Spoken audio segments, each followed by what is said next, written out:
telling us, obviously, the last couple of fourth quarters. What are some of the things you guys identified and need to fix going forward? I'll tell you what, you got to be able to finish. We got to be able to embrace some times where we're getting short fields.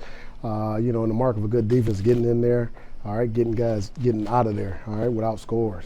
Trying to hold them, the 3-and-out situations down there, forcing field goals within those short fields. So we just got to continue to work on finishing right there with a great mindset, understanding the position that you're put in, and still be able to go out there and play. And that's a mark of a good defense. What do you see from Garrett Schrader? I assume he's going to play. Mm-hmm.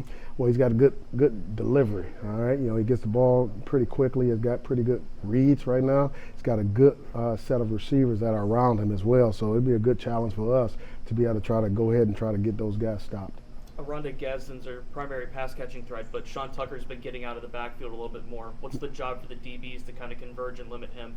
Well, we've got to know where both of those guys are. I think it's imperative, because like you said, Sean Tucker's the second leading receiver on their team, and Gadsden's got 41 catches too. So we got to know where those guys are each and every play. Got to have great attention to detail, great focus of understanding where they're lining up because guys move around everywhere. So that'd be a good challenge for us, but I think we're ready for it. Coach Narduzzi credited their offensive coordinator for this kind of turnaround they've had this year.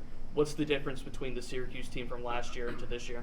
Well, I tell you what, before, Coach Baber's a great coach, and he had a lightning fast offense, predicated on speed, predicating on getting guys out of position with the speed of the game, how quickly they snap the ball each play.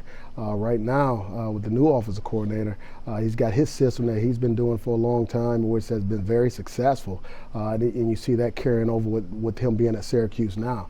I think it's a very good offense in which he tries to stretch the vertical game as well as utilize his weapons correctly. So he does a good job figuring out who his playmakers are and trying to get those guys the ball, and that's what he does good.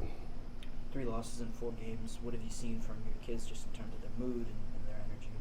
Well, anytime you lose, guys are frustrated. With that being said, it comes down to the leadership within the program from top down, all the way down to the players, from Coach Narduzzi or the coaches, as well as down to the players. And one thing about it is that, we got to stay focused, all right? You got to make sure you got a love for the game. And I think that's what our players do have. So we're going to keep fighting. We're going to continue to fight. And I thought we had a couple of good practices this week already, so it's been encouraging seeing those guys really work with one another and understanding things did not go as you planned, but they're fighting through adversity, and, that's what you got to do in these kind of situations. I know you don't specifically coach Servassier, but what have you seen from him and his growth and what he means to your defense? Servassier is a great leader, all right? Guys respect him, on the attitude that he brings to practice each day. They follow him because of the really athleticism, his drive, his effort that he brings each and every day to practice. So he's a good guy to really model your game after because the way that he attacks practices, his attitude towards the games. He's a very good player, Anything else? What would you say was the biggest thing about North Carolina last week with those 2 receivers that they were able to kind of just make the plays down the stretch?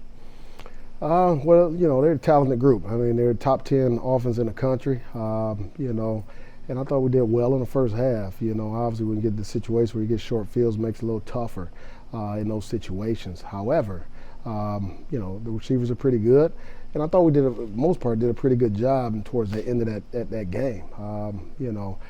Caught us on a couple of crossing routes and things of that nature. But when you're going against top talent, you got to be great at your fundamentals. You got to be great with your eye control. And I think that we lacked that on a couple plays. When that happens, when you've got skilled guys of that magnitude, really great outcomes are rarer than finishing with great fundamentals and technique. I know there's the one day at a time mentality, but you mentioned you had a couple of good days of practice this week. In a big picture, how important is it to stack those one day at a time in those positive notes? You got to be able to attack it one day at a time, because Lord willing, you're blessed to have another day first and foremost. We're blessed to have 4 more games in November. We're blessed to be able to work to get 4-0. Right now, we're trying to be 1-0, and that's really the mentality we've got to take right now, in my opinion. And I think that's what everybody's doing right now.